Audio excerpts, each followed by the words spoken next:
déshydratation, considérez-le comme déshydraté, mettez-lui du Rhizomel.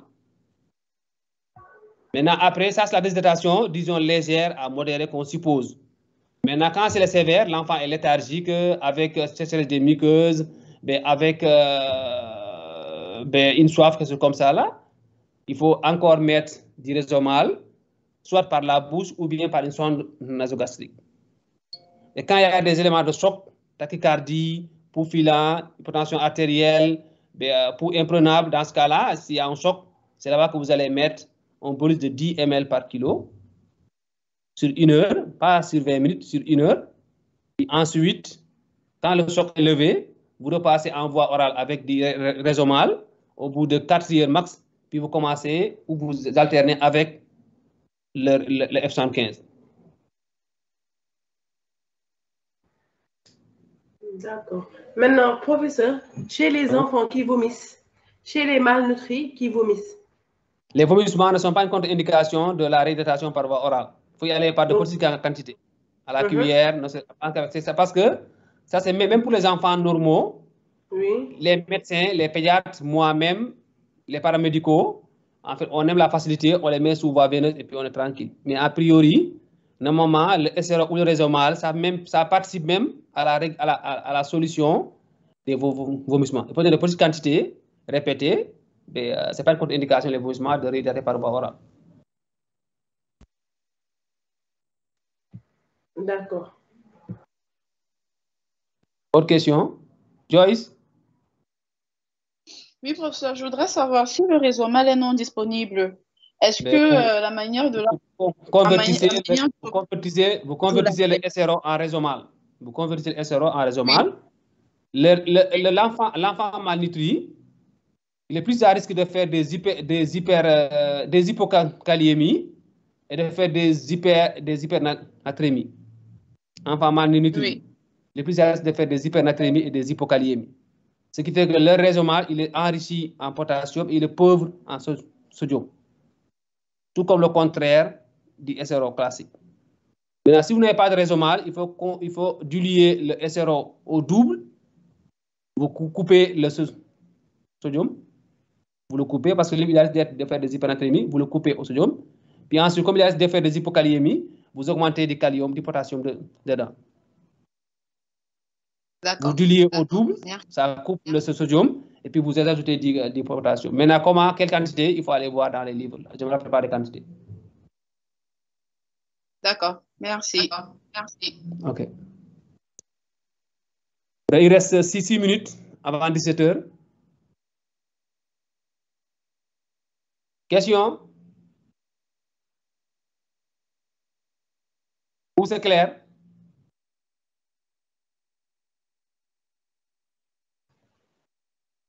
C'est clair? C'est clair, professeur. Oui. OK. Il y a une chose aussi que j'ai oublié de vous dire. Elle a un peu parlé, c'est-à-dire c'est les lieux où on fait le traitement là. Maladie aiguë sévère avec complications ou bien avec test d'appétit négatif, c'est crène. C'est crène. Maladie aiguë sévère sans complications avec test d'appétit positif, c'est ambulatoire.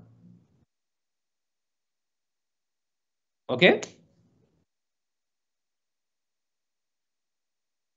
Le test de l'appétit fait partie des critères de choix d'hospite ou de non-hospite. Il faut faire le test de l'appétit. Oxel ou oxyle?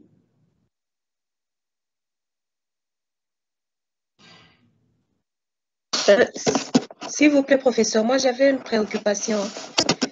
C'est par rapport à la formule du gain pondéral. La formule? Allô? La formule pour trouver le gain pondéral. Oui, bon, j'ai un peu des petites complications. Je ne sais pas, est-ce que nous devons prendre le poids avant la chute des œdèmes ou bien prendre le poids après? Dans le document PEGMAS, il y a la formule de calcul du gain pondéral. Moi, je ne l'ai pas en tête, mais ça, vous le cherchez dans le document de l'OMS ou dans le truc, vous allez avoir ça. D'accord. Je ne l'ai pas en tête là, mais c'est sûr que c'est un pourcentage qu'il faudra faire. Je ne l'ai pas en tête, mais c'est soit dans le document de l'OMS, vous pouvez trouver là-bas la formule. Okay. Il faut chercher le document PECMAS de l'OMS et le document PECMAS pays. Chaque pays a un document PECMAS qui on peut adapter du document PECMAS de l'OMS. Il faut vraiment le chercher et puis après c'est fini là. Mamadou? Bon, je voulais savoir, est-ce que si on a un enfant malnutri qui présente un état de choc avec une anémie sévère, par exemple, à 4 grammes, est-ce que dans ce cas, on va mettre un bolus sur 1 heure de temps ou bien on corrige l'anémie d'abord avant de mettre le bolus? Parce que le risque, si on met le bolus avant la correction de l'anémie, est-ce qu'on ne peut pas aggraver l'anémie qui est déjà là, quoi? Ça dépend d'abord de ce qui est à l'origine du choc et ça dépend aussi de ce que tu as aussi sous la main aussi. Mais si toi tu as dans la jambe, tu dois faire un bond de sang qui part à 11h-13h pour revenir à 17h et que l'enfant a un choc, tu ne peux pas attendre d'avoir du sang pour lever son choc. Maintenant, si par exemple tu as des ponts de sang globulaire, je ne sais pas si c'est ça qui le fait tuer ou pas, mais tu lui mets le sang. Ça dépend de ce que tu as sous la main et ce dont tu penses aussi à l'origine de son problème.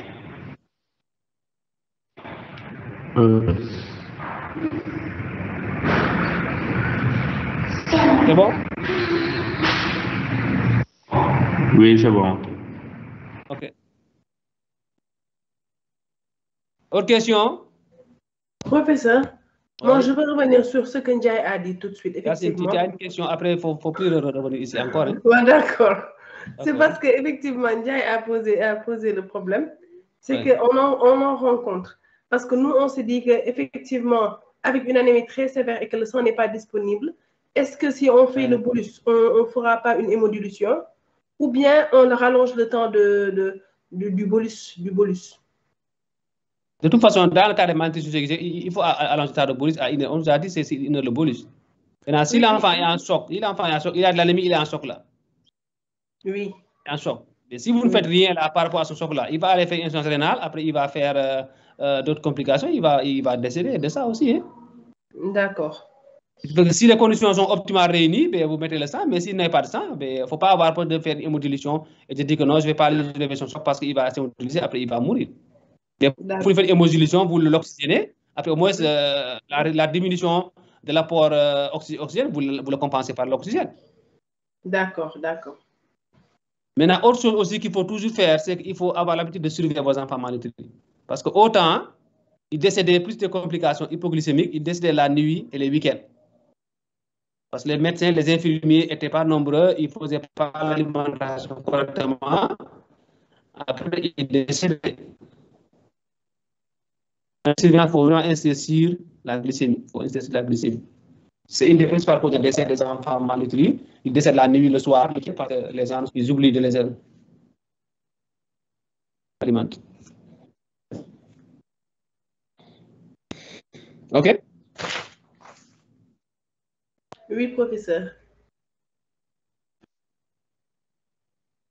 Voilà, mais vous reprenez la leçon là, avec tous les commentaires que j'ai faits. J'ai pris assez de temps pour vous.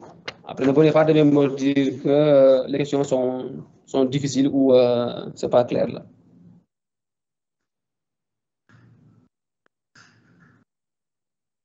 Allez, next. Obésité.